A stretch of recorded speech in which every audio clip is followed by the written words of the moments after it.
Hello दोस्तों, GK गुरु education पर आप सभी का स्वागत है। तो आज के क्लास में डिस्कस करेंगे 11 नवंबर का करंट अफेयर्स। करंट अफेयर के अलावा जितने भी इंपॉर्टेंट पॉइंट्स होंगे सारे को डिस्कस करेंगे। दोस्तों, आज के सेशन में प्रत्येक प्रश्न काफ़ी महत्वपूर्ण है, इसलिए एक भी क्वेश्चन मिस नहीं करिएगा। और इसी तरीके से रोज़ रात में 12 बजे सबसे पहले करंट अफेयर देखने के लिए चैनल को सब्सक्राइब कर लीजिए और वीडियो पसंद आता है तो लाइक और शेयर जरूर करना। साथ ही इसका PDF भी डाउनलोड कर सकते हैं। PDF का लिंक नीचे डिस्क्रिप्शन में अवेलेबल है। तो चलिए स्टार्ट करते हैं। आज का पहला क्वेश्चन है, किस राज्य ने 2026 तक $550 बिलियन की इकोनॉमी का लक्ष्य निर्धारित किया है? तो देखिए दोस्तों, ये है मध्य प्रदेश। हाल ही में मध्य प्रदेश की सरकार ने वर्ष 2026 तक $550 बिलियन की इकोनॉमी प्राप्त करने का लक्ष्य निर्धारित किया है। देखिए दोस्तों, यहाँ पे बिलियन डॉलर जो बोल रहा है, आप इसे अरब डॉलर भी बोल सकते हैं हिंदी में, ठीक है।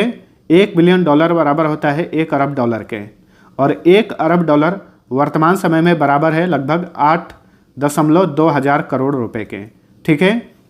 तो हाल ही में मध्य प्रदेश की सरकार ने 2026 तक $550 बिलियन की इकोनॉमी प्राप्त करने का लक्ष्य निर्धारित किया है। मध्य प्रदेश की बात करें तो राजधानी है भोपाल। वर्तमान में यहाँ के मुख्यमंत्री हैं शिवराज सिंह चौहान और मध्य प्रदेश के राज्यपाल हैं मंगू छंगाभाई पटेल।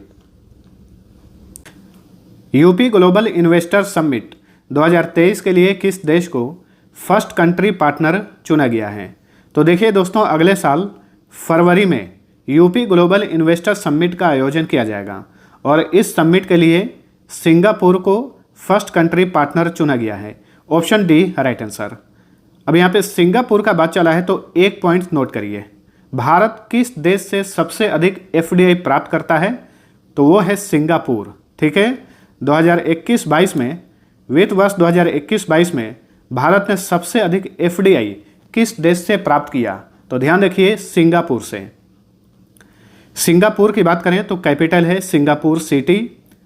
यहाँ के राष्ट्रपति हैं हलीमा याकूब, प्रधानमंत्री हैं ली सिएन लूंग और यहाँ की करेंसी है सिंगापुर डॉलर। भारत ने हाल ही में किस देश के साथ week of the young researchers 2022 कार्यक्रम आयोजित किया? तो देखिए दोस्तों, हाल ही में भारत ने जर्मनी के साथ मिलकर week of the young researchers 2022 नामक एक कार्यक्रम का आयोजन किया। Option B right answer. देखिए, जर्मनी की बात करें तो इसकी कैपिटल है बर्लिन। वर्तमान में यहाँ के चांसलर हैं ओलाफ स्कोल्ज। राष्ट्रपति हैं फ्रैंक वाल्टर स्टेनमियर। जर्मनी की संसद का नाम बुंडस्टैग है और यहाँ की करेंसी है यूरो। नवीनतम पुस्तक विनिंग द इनर बैटल किस क्रिकेटर ने लिखी है?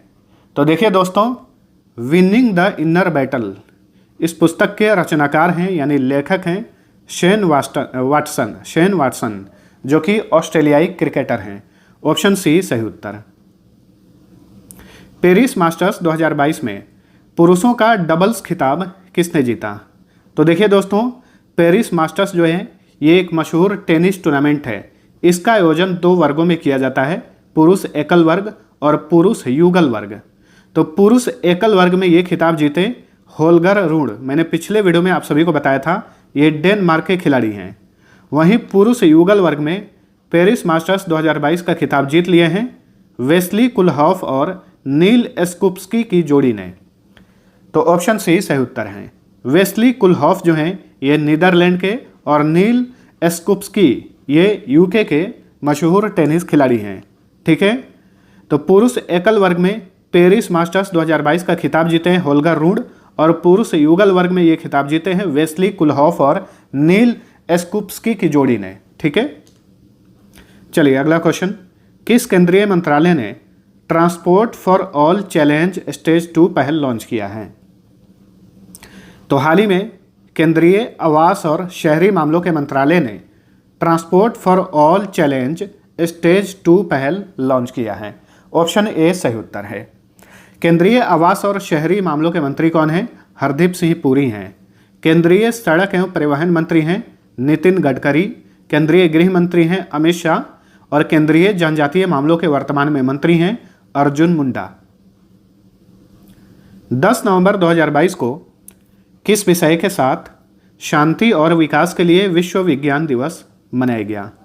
तो देखिए दोस्तों, शांति और विकास के लिए विश्व विज्ञान दिवस यानी world science day for piece and development, ये हर साल मनाया जाता है 10 नवंबर को। इस दिवस का 2022 का विषय है basic science for sustainable development. ठीक है, तो ऑप्शन बी सही उत्तर है। पीएम गति शक्ति मल्टी मॉडल जल मार्ग शिखर सम्मेलन 2022 का मेजबान शहर कौन है? तो देखिए, पीएम गति शक्ति मल्टी मॉडल जल मार्ग शिखर सम्मेलन कब आयोजित किया जाएगा? 11 से 12 नवंबर को, और इस सम्मेलन का मेजबान शहर है वाराणसी। ऑप्शन डी सही उत्तर है। ठीक है, इस सम्मेलन का उद्देश्य जल मार्गों में बुनियादी ढांचों के विकास पर ध्यान केंद्रित करना है। ठीक है, तो 11 से 12 नवंबर को उत्तर प्रदेश के वाराणसी में पीएम गति शक्ति मल्टी मॉडल जल मार्ग शिखर सम्मेलन का आयोजन किया जाएगा। देखिए दोस्तों, वाराणसी जो है ये प्रधानमंत्री नरेंद्र मोदी का संसदीय क्षेत्र है, यानी यहीं से वो सांसद हैं।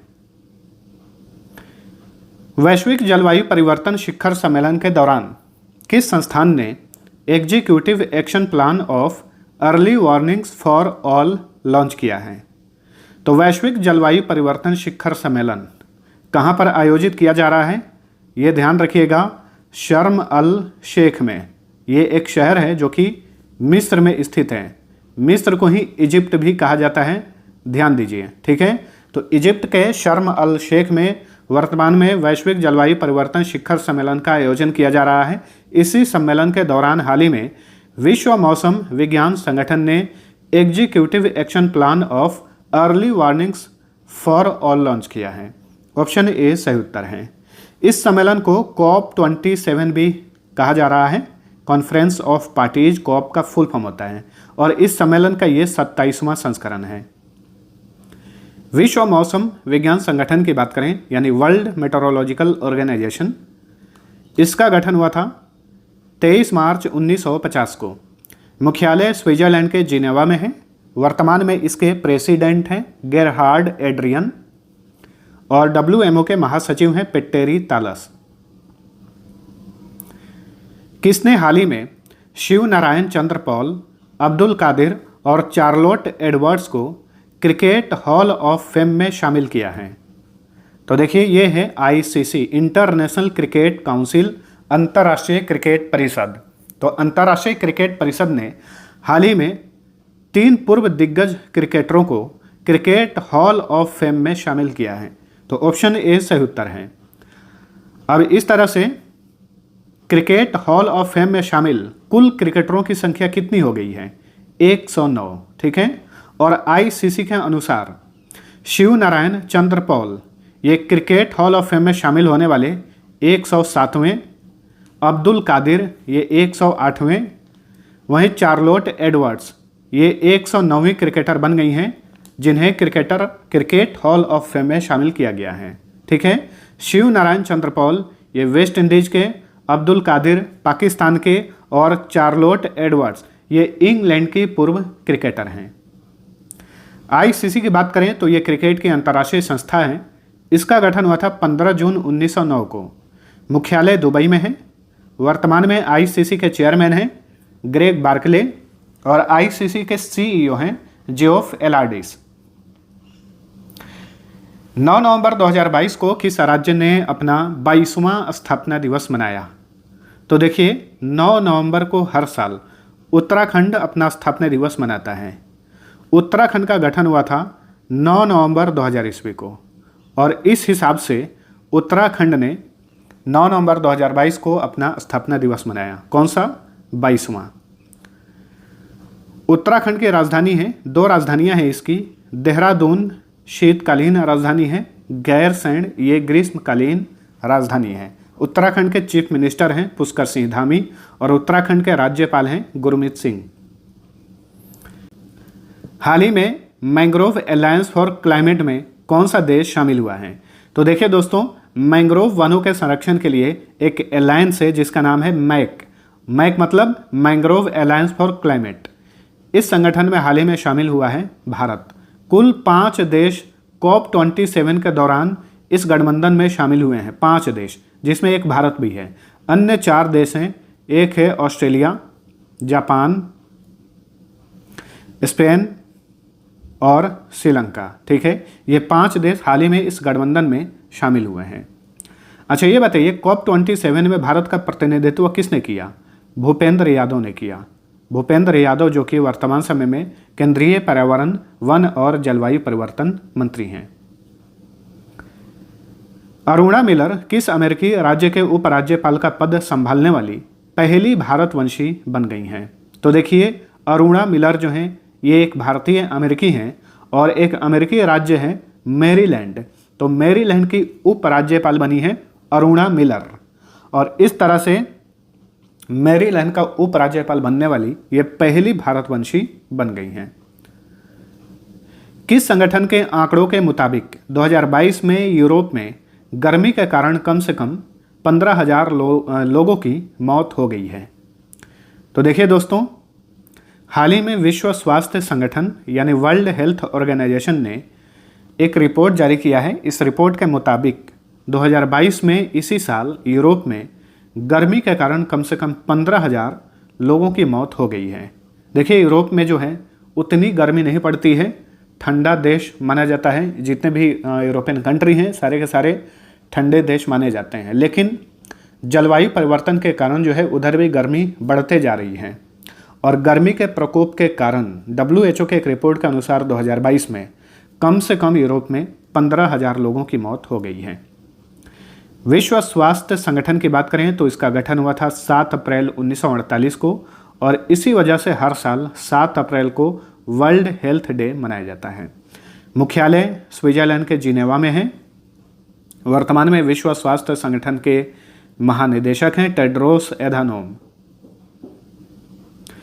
QS एशिया यूनिवर्सिटी रैंकिंग 2023 में एशिया का सबसे अच्छा यूनिवर्सिटी कौन बना है?